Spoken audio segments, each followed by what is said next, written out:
എന്റെ അയ്യരെ ഒത്തു കിട്ടി. എന്ത് പണി ചെയ്യാനും അവൻ തയ്യാറാ. അവനൊന്ന് രക്ഷപ്പെട്ടാ മതി. എന്തും കൊടുക്കാൻ ഞാനും തയ്യാറാ. ആ ചെറിയാന്റെയും പിഷാരടിയുടെയും കയ്യിൽ നിന്ന് ഒന്ന് രക്ഷപ്പെട്ടാ മതി. രാവിലെ ഇവിടെ കുത്തിയിരുന്ന് ജാതകം വായിക്കാതെ എന്നെ ഒന്നും സഹായിക്കും. നിങ്ങൾക്കൊക്കെ ദോശ വിട്ട് തീർക്കാനുള്ളതല്ല എന്റെ ജീവിതം എന്നാര് പറഞ്ഞു? തൽക്കാലം ഞങ്ങൾക്ക് വേണ്ടി ദോശ ഇടുക എന്നുള്ളതാണ് നിന്റെ കർമ്മം, ജാതക യോഗം. ദോശ ഇരുന്ന് അടുക്കളയോട്ടിൽ അവിടെ കിടന്ന് കഴിയട്ടെ. അതാണ് നമ്മുടെ വീട്. നീ നേരെ അടുക്കളയിലോട്ട് എന്നൊരു ചായ ഇട്ടോ. ആ, അവിടെ ഇരിക്കുന്ന ആരെയും മൈൻഡ് ചെയ്യണ്ട.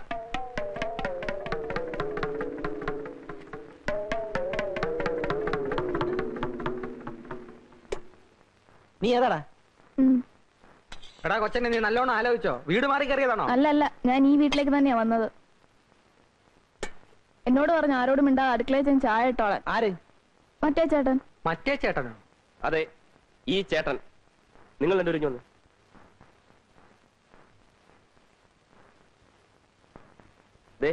ഒരു കാര്യം ഞാൻ പറഞ്ഞേക്കാം.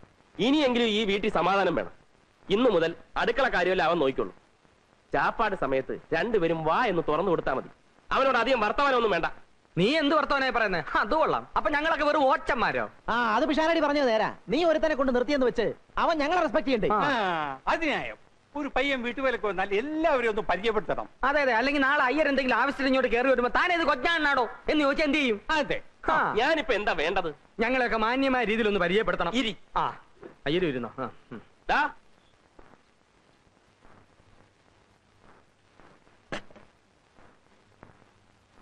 ഇന്നു മുതൽ നിനക്ക് 3 ചേട്ടന്മാരാണുള്ളത്. 3 അല്ല 4. 3 ചേട്ടന്മാരും ഒരപ്പൂപ്പനും. എല്ലാവരെയും നീ ഒരുപോലെ കാണണം, സ്നേഹിക്കണം, അനുസരിക്കണം. എന്താണ് അവന്റെ പേര്? രാംകുമാർ ചെങ്ങമനാട്. നീ ചെങ്ങമനാട് മൊത്തം മേടിച്ചോ? അല്ലേലും രാംകുമാർ എന്നൊക്കെ വിളിക്കാൻ വലിയ പാടാ. വല്ല IAS ഓഫീസറെയും വിളിക്കുവാന്ന്. നമുക്കിവനെ രാമാന്ന് വിളിക്കാം. വിളിക്കാനൊരു സുഖമുണ്ട്, പുണ്യവും കിട്ടും. രാമ രാമ, അത് മതി. എന്താടാ എന്റെ നക്ഷത്രം? ചിത്തിര. എന്താ?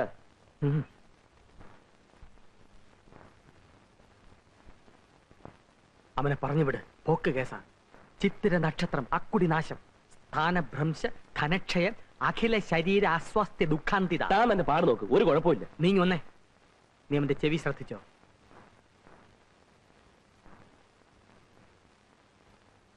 ആനച്ചെവിയാണ്, അതായത് കൃത്യബോധവിഹീനൻ. നിനക്ക് മനസ്സിലാകുന്ന ഭാഷയിൽ പറയാം, ഗജ ഫ്രോഡ്. അത് ഞാൻ നോക്കിക്കൊള്ളാം. എല്ലാം സാറ് നോക്കിക്കൊണ്ടാ മതി. തൽക്കാലം അവനൊന്ന് പണി ചെയ്ത് തുടങ്ങട്ടെ.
എങ്ങനുണ്ട് ഊണ്? കൊള്ളാം. എന്നാ കൊള്ളുകാല. കന്നാലിക്ക് കൊടുക്കുന്ന പോലെ ചേനയും വാഴയ്ക്കും കണ്ടം തുണ്ടമായി വെട്ടിയിട്ട് പുഴുങ്ങി അവിയലാകില്ല കേട്ടോടാ. അങ്ങനെ ആക്ഷേപിക്കൊന്നും വേണ്ട, അവൻ നന്നായിക്കോളും. പണ്ട് എനിക്ക് അൾസറ, എനിക്ക് എന്റെ ആരോഗ്യം നോക്കിയേ പറ്റൂ. എന്നാ എനിക്ക് എന്റെ ആരോഗ്യം നോക്കിയേ പറ്റത്തുള്ളൂ. എനിക്കിനി കണ്ടവനെ ക്ലാസ് ഇടാൻ പറ്റിയല്ല. വേലക്കാരൻ വരുന്നതിന് മുമ്പ് അതിന്റെ കുഴപ്പം, ഇപ്പൊ വന്നപ്പോ അതിലും കുഴപ്പം. ഉണ്ടോ? ഓ അങ്ങനെ എനിക്ക് വേണ്ടി വെയിറ്റ് ചെയ്യുന്ന പതിവൊന്നും ഇവിടെ ഇല്ലല്ലോ. എന്നാ ഉണ്ണുന്നതിന് മുമ്പ് കുറച്ച് വെള്ളം ബാത്റൂമിൽ വെച്ചേക്കണം, ഉടനെ ആവശ്യം വരും. ഓ അത്രയ്ക്ക് പോറൊന്നുമല്ല. നീ എന്തിനാ അവന്റെ സൈഡിൽ നിൽക്കുന്നേ? പിന്നെ ഇയാൾ ഉണ്ടാക്കും നിങ്ങൾ ഇങ്ങനെ കീരിയും പാമ്പും കളിച്ച് ഇനി എന്നെ മണ്ടനാക്കാൻ ശ്രമിക്കണ്ട. എന്ത് പ്രശ്നം വന്നാലും ഒരു മാസം അവനിവിടെ നിൽക്കും. അതിനാവുമ്പോ ഞാൻ അവനെ എല്ലാം പഠിപ്പിച്ചെടുത്തോളാം. അല്ല, അവനെ പഠിപ്പിച്ചെടുക്കാൻ അങ്ങ് തീരുമാനിച്ചു. എന്നാൽ അവൻ എവിടെ കിടക്കും? അവനിവിടെ എവിടെയെങ്കിലും കിടക്കും. അവനെന്താ ആനയാണോ? ആനയല്ല, ആന ചെവി. ചിത്തിര നക്ഷത്രമാണ്, സൂക്ഷിച്ചില്ലേ ഇരിക്കുന്നിടം തോണ്ടും. അവൻ പിഷാരടിയുടെ കൂടെ കിടന്നോളും. പറ്റുകയല്ല, ഒരു വർഷത്തേക്ക് ആരുമായും സഹശയനം പാടില്ല. ഓമനക്കുട്ടന്റെ കൂടെ കിടക്കട്ടെ. എല്ലാം ഓമനക്കുട്ടന്റെ പള്ളിക്ക് വെച്ചോ. വൈകുന്നേരം വരെ പണിയെടുത്ത് രാത്രി സ്വല്പം പാട്ട് കേട്ട് കിടന്നുറങ്ങുന്നതാണ് എന്റെ ഏറ്റവും വലിയ സന്തോഷം. അത് പങ്കിടാൻ ഞാൻ ആരെയും അനുവദിക്കില്ല.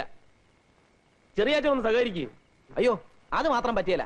നിങ്ങൾക്കറിയാമല്ലോ, കാഞ്ഞിരപ്പള്ളി തന്നെ സ്വന്തം അനിയൻ വന്നിട്ട് ഞാൻ എന്റെ കൂടെ കിടത്തിയോ? കയ്യിൽ നിന്ന് കാശ് കൊടുത്ത് ഹോട്ടലിൽ മുറി എടുത്ത് കൊടുത്ത് താമസിപ്പിച്ചു. എന്റെ കൂടെ ആരെയും കിടന്നാ എനിക്ക് ഉറക്കം വരികയല്ല. ഇവനെ എവിടെങ്കിലും ഒന്ന് കിടത്തണമല്ലോ. എവിടെങ്കിലും കിടത്തിയാ പോരാ, ഭദ്രമായിട്ട് കിടത്തണം. എന്തൊരു സംസാരം ഇത്! മൈക്കിൽ കൂടി വിളിച്ചു പോകുന്നല്ലോ. ഞങ്ങൾ അയ്യരുടെ ഗതികേടിനെ പറ്റി സംസാരിച്ചിരിക്കുകയായിരുന്നു. സമയത്ത് വാടക കിട്ടുന്നില്ലെന്ന് ഒഴിച്ചാൽ പിന്നെ എനിക്കെന്താ ഗതികേട്? എന്താ ഗതികേടെന്ന്? രാത്രിയിൽ അയ്യര് ഉറങ്ങാൻ കിടക്കുന്നു. പെട്ടെന്ന് തൊണ്ട വരലെന്ന പോലെ നെഞ്ചിൽ ഒരു വേദന.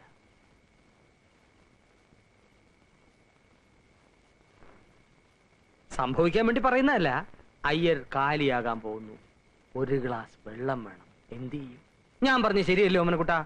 ശരിയാണോന്ന് ചോദിച്ചാ അങ്ങനെ സംഭവിക്കാവുന്നതേ ഉള്ളൂ. പക്ഷേ നമ്മൾ മൂന്നുപേരും ഉള്ളപ്പോ അങ്ങനെ സംഭവിക്കാൻ പാടില്ല. അതുകൊണ്ടാ ഞാൻ നേരത്തെ പറഞ്ഞേ. ഉടനെ നിങ്ങൾ എന്നെ കടിച്ചിറാൻ വന്നില്ലേ? രാമ,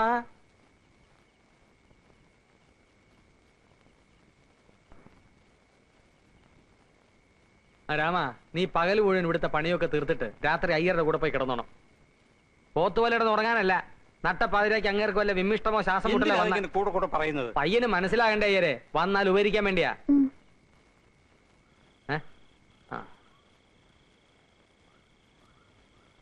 ഷാരടി, നിങ്ങളല്ലേ പറഞ്ഞത് അവൻ ആനച്ചെവിയാണ്, സൂക്ഷിക്കണം. ശുദ്ധ ബ്രാഹ്മണന്മാർക്ക് അതൊന്നും ഏശയില്ല. പിന്നൊരു കാര്യം, അവന്റെ 2 കൈകളും ഒന്ന് സൂക്ഷിച്ചു. അതെന്താ? അവന്റെ കയ്യിലിരിപ്പ് അങ്ങനെ. രാമ, നീ ചെല്ലേ. പോ. വാടാ വാ. രാവിലെ ഇനി എത്തിയേക്കണേ. അയ്യരെ അവന് പുതയ്ക്കാൻ ഒരു കമ്പിളി കൊടുത്തേക്ക്.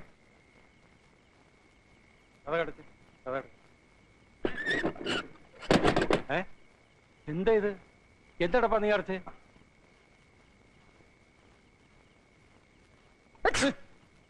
എന്താ ഇത്? ഞാൻ തുമ്മിയതാ.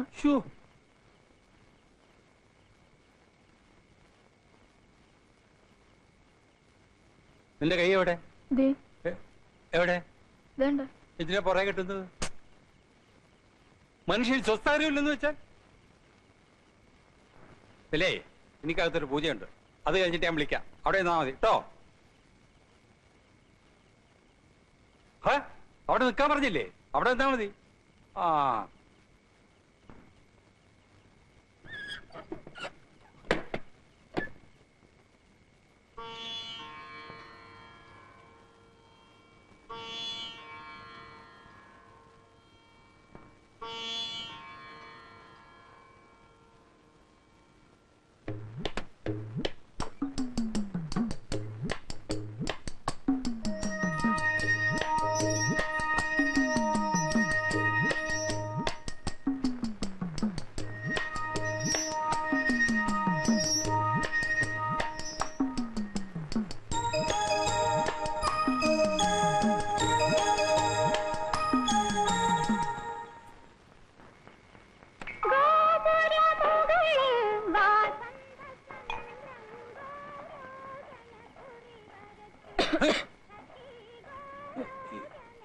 എന്താ? ഞാൻ ചുമച്ചതാ. ഓ, ഉറങ്ങുമ്പോഴും സ്വത്ത് വരരുത്.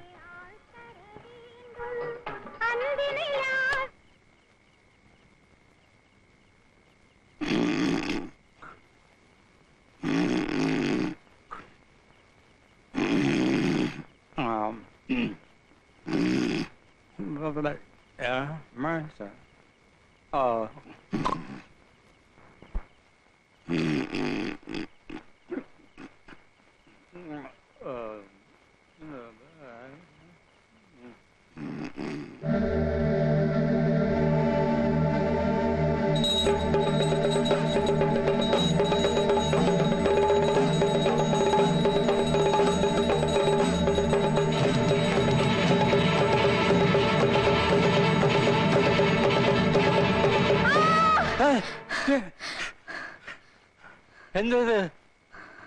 ഒന്നുമില്ല. നിന്റെ കൈ എവിടെ? രണ്ട് കൈ ഉണ്ടല്ലോ.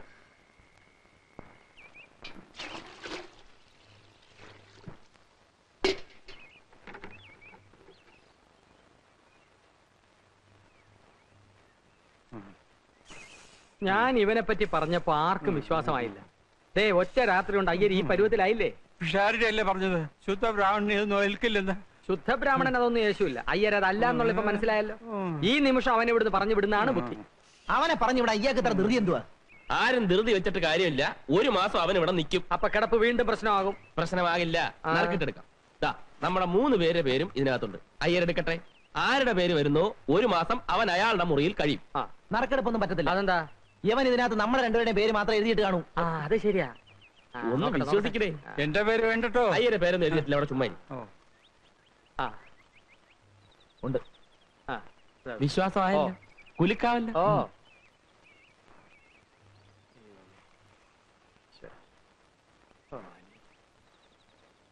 ഓമനക്കുട്ടൻ. ഓമനക്കുട്ടൻ തന്നെ. അയ്യരെ